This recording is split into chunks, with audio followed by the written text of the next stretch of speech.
Welcome to What Are You Sporting About podcast, a podcast about business, employment, sports, and entertainment to help educate, support, and guide you to your next level. Here's your host, attorney Sivonnia DeBarros.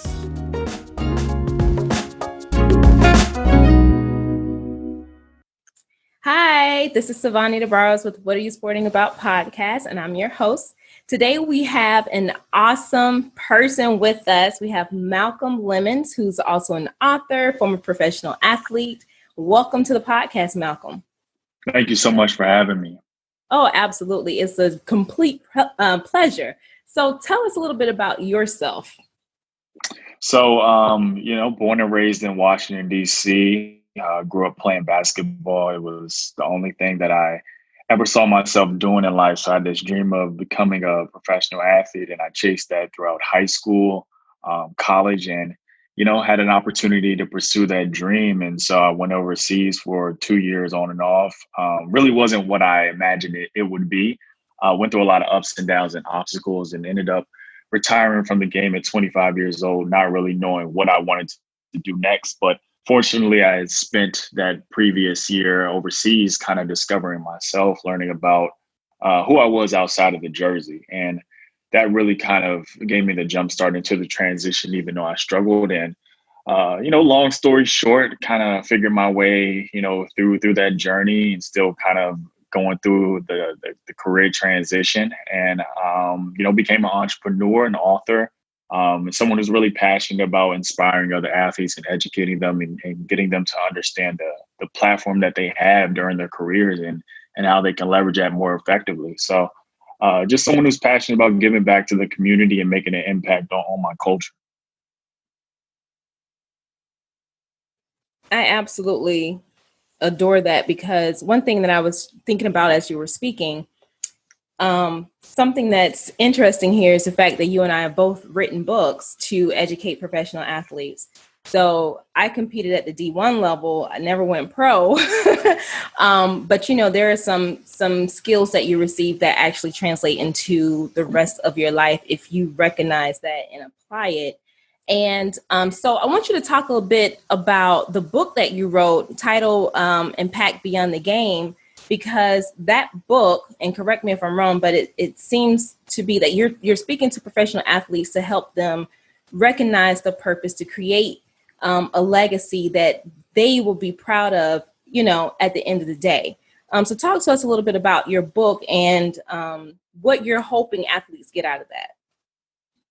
Yeah, for sure. So this will be my second published book coming out in July, and I really got the idea to write this book a couple of years ago as I started to see, the emergence of social media and how athletes were using their platforms in various ways and taking advantage of business opportunities and just the amount of options they had outside of sports. And so I began to see this trend, and I became really intrigued as far as personal branding goes and how athletes can leverage their influence. And so I had this idea. I've done a lot of research around different athlete brands, and what I really hope to do with this book is to get athletes to understand, one, that while you have that jersey on and while people are while you're playing and while you're still an athlete, people want to be around you. People aspire to be like you. And so athletes essentially can create so many opportunities for themselves when they recognize that the strength of their platform. And two, how they can leverage that platform, what opportunities are out there as far as, social media and endorsement deals, or even, how you can leverage your platform to, set up meetings and have, job opportunities for life after sports. So getting athletes to really be keen and cognizant about, what their platforms can do in life after sports and how they can create a legacy with it. So the book is just basically a blueprint teaching athletes all these different strategies and tactics for, how they can leverage their brands more effectively and why it's so important for them to do this while they're still playing. And like I said before, it was something that I wish I would have did during my career and something that I see a lot of athletes struggling to do. And I'm just, here to kind of impart that knowledge and show athletes the mistakes that I made and teach them that, when you have this title, it's very important for you to leverage it while people you still have the eyes on you and people still care about you. Mm-hmm. And hindsight is always 2020.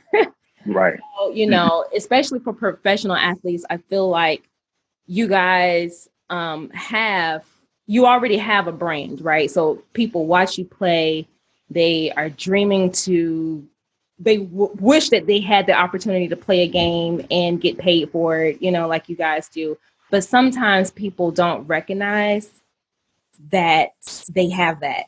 They don't recognize that brand is there, or they don't recognize that they can actually monetize their name, in a way where they can actually start to create some form of wealth that will help to sustain them once they leave the sport. And then also on the back end of their life, like their brand could literally take care of them 10 years, 20 years down the line. So I definitely appreciate the fact that you have taken your story and put it in a format where other people can digest it, understand it, and learn some key lessons that are necessary, whether you're playing or not, right?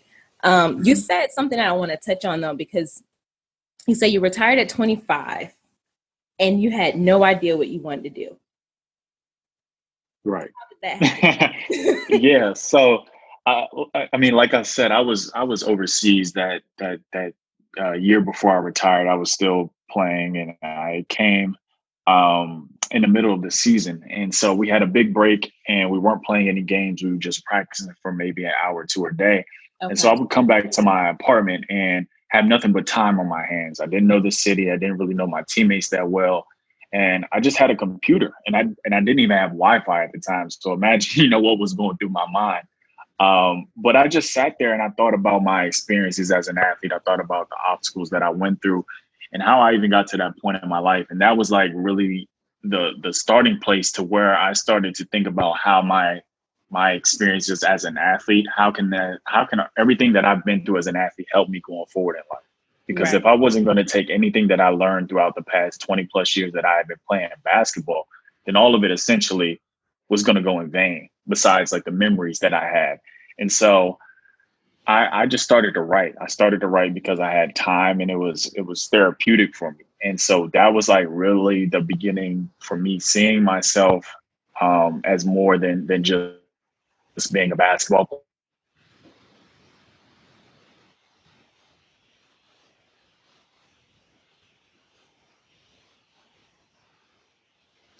It's something I see a lot of athletes struggling with because they don't take the time to understand what they're good at and what they like to do because they have this tunnel vision on sports. And so even though I knew I wasn't going to play basketball forever, actually transitioning into something else or doing something else in my life wasn't something that people showed me how to do or emphasize. And so it was still, I would even say till this day, it's still somewhat tough to disassociate myself from being a basketball player, even though I've been retired for 3-4 years now.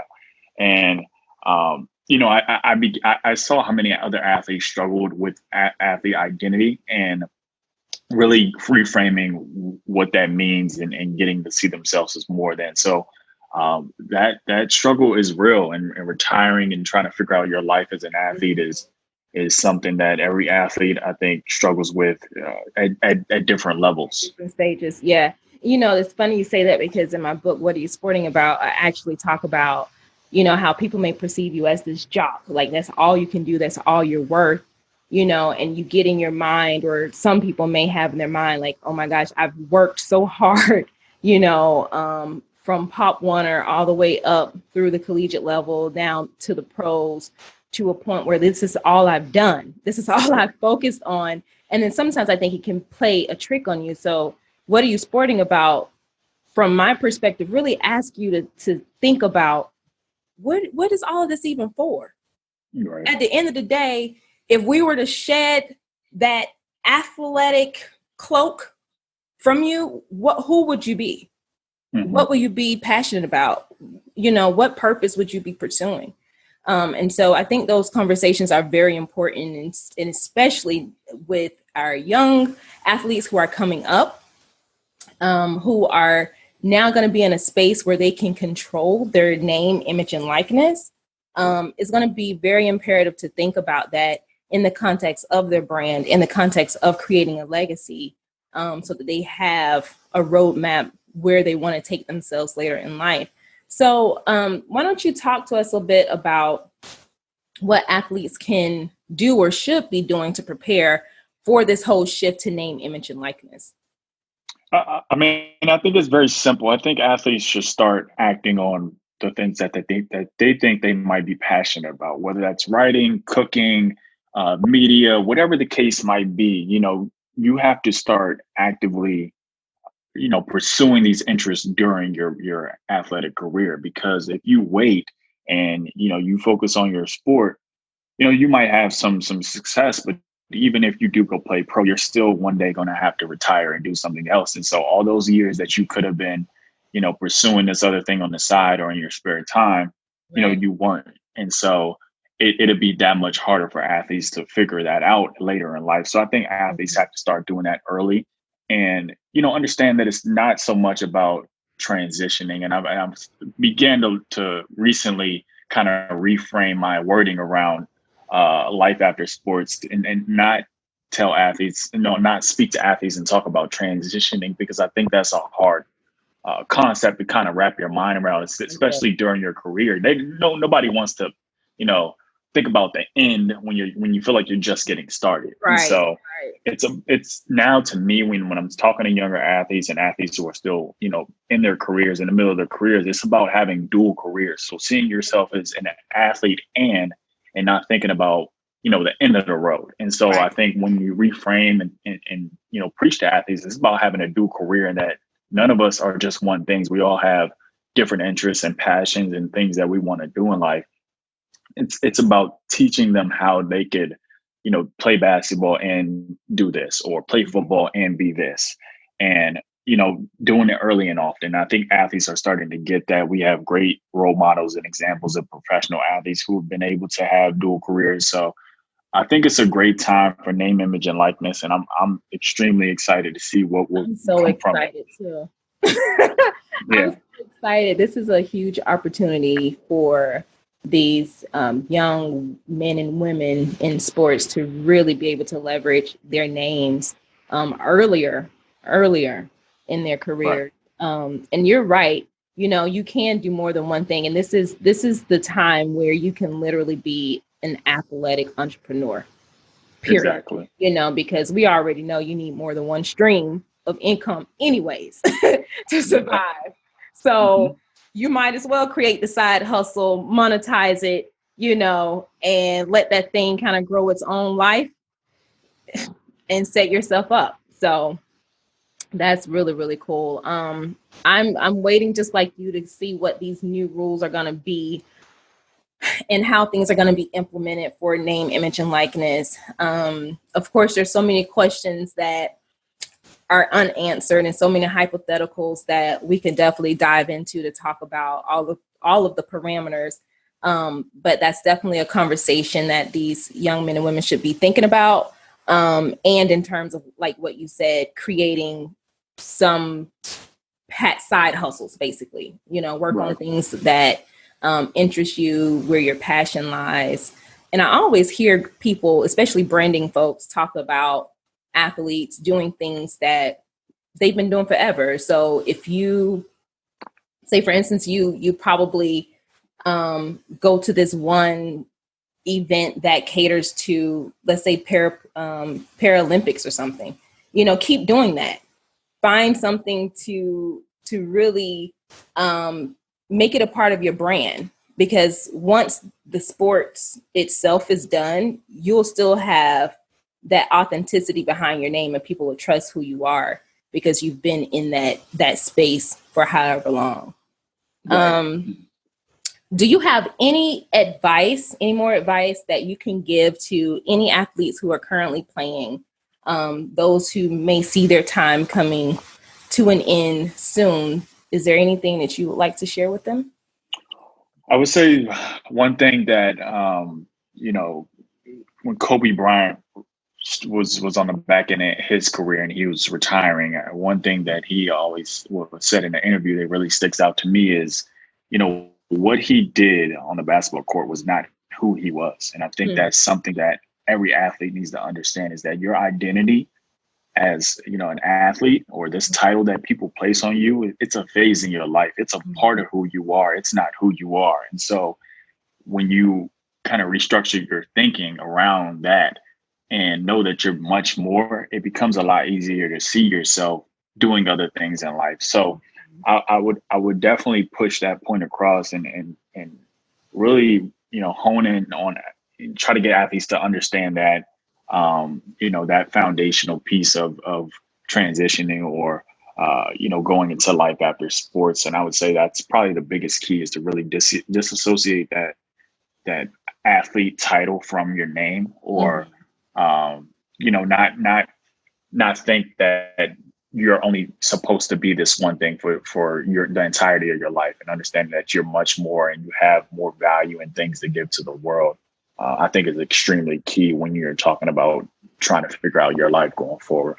Absolutely. That was so deep and so dope, because it's so and it puts me in the mind frame of Michelle Obama, her book, Becoming. We're always becoming something different. And like you said, just being an athlete is not all that you are. That's not you don't have one side to your life, So that was very deep, and I love it. And I hope people take heed to that. Malcolm, thank you so much for joining me on today's podcast. I look forward to connecting with you and seeing what we can do to continue to educate and support and guide our professional athletes in business. Take care. Thank you so much for having me. I really appreciate it. Oh, you're welcome. All right. Bye. Bye.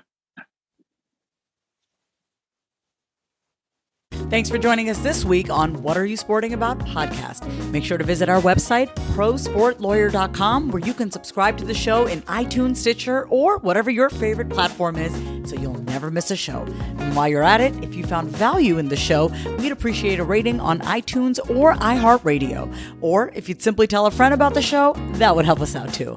If you like the show, you might want to check out our book, What Are You Sporting About? Attorney Sivonnia DeBarros is available for private consulting at sldebarros.com. And remember, we're here to educate, support, and guide you in your journey to success, because we're all sporting about something.